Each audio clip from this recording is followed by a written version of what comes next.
Hello, we are back with the course Relevant Bible Translations, and we are going to look at Barnwell's chapter 16, which is page 101. And the chapter is called Step 4, the Team Check. So let's look at what Barnwell has to say about team checking. She encourages the drafter to first check his or her translation. So first check your translation, read through the passage of the book.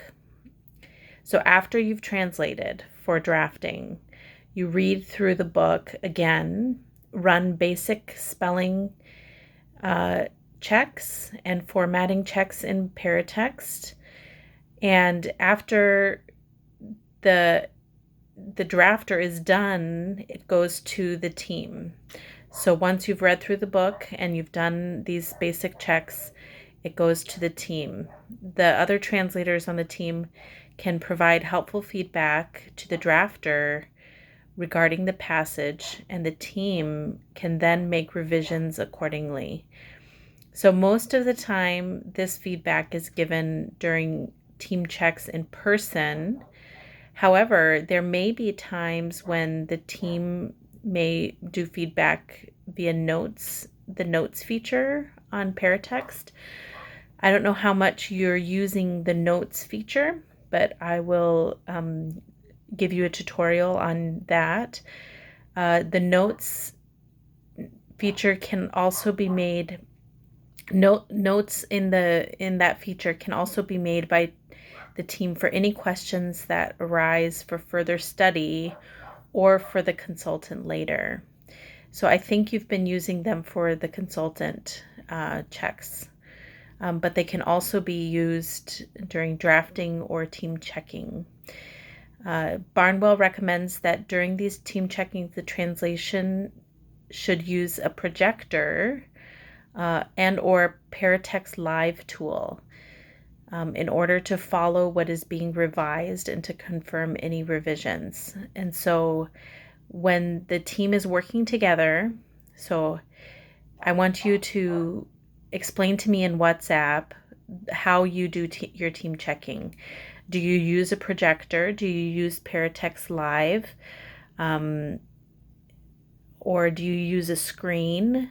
How do you follow along with the revisions that are being made?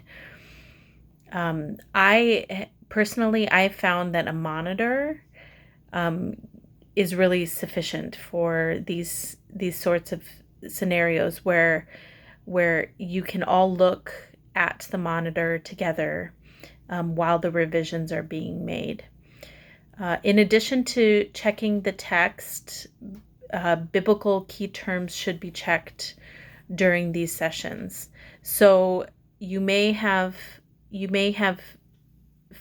filled out all the biblical terms, but what you should do is you should go through the tool, look at the book, the biblical terms for the chapter that you're working on or the book that you're working on, and check to make sure that the biblical key terms that they've used are correct.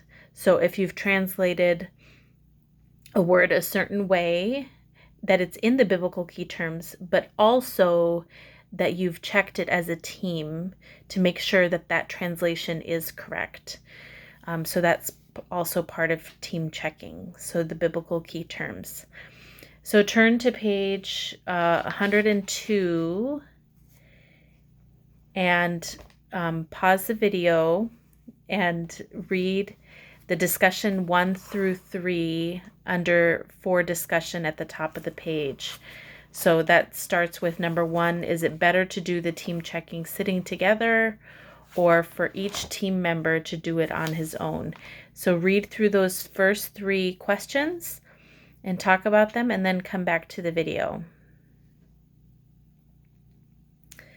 Okay, so let's review what it is you are doing during team checking. You're looking for these things. Is the translation accurate? So you're asking the question, is it accurate? Compare verse by verse with the source text and make sure the meaning is the same. Nothing taken away, nothing added. Is the translation clear? Make sure that there isn't any confusion or anything that could be misunderstood. Are idioms or figures of speech translated so the meaning is clear? Is the translation natural?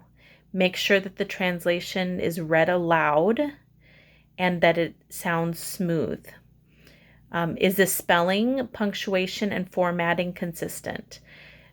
So be consistent with your decisions about capital letters for words like maybe the Son of Man or Book of God or House of God.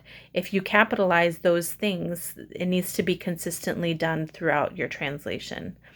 The paratext checks will not catch these for you.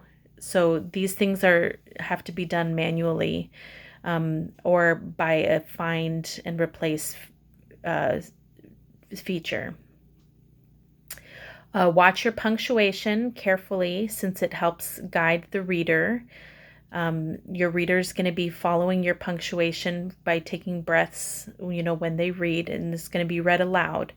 So the Bible will be read aloud in churches, and punctuation is very important to help make it sound smooth and guide clear meaning.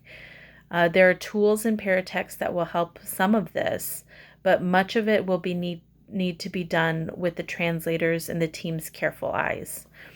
So be sure to watch carefully for all of these things. So I'm gonna stop the video here, and for your assignment, I'm actually just going to give you a video on Paratext showing you the notes feature and then the Paratext Live feature. So I think you've used both of those in the past, but this will be just review for you. Thanks.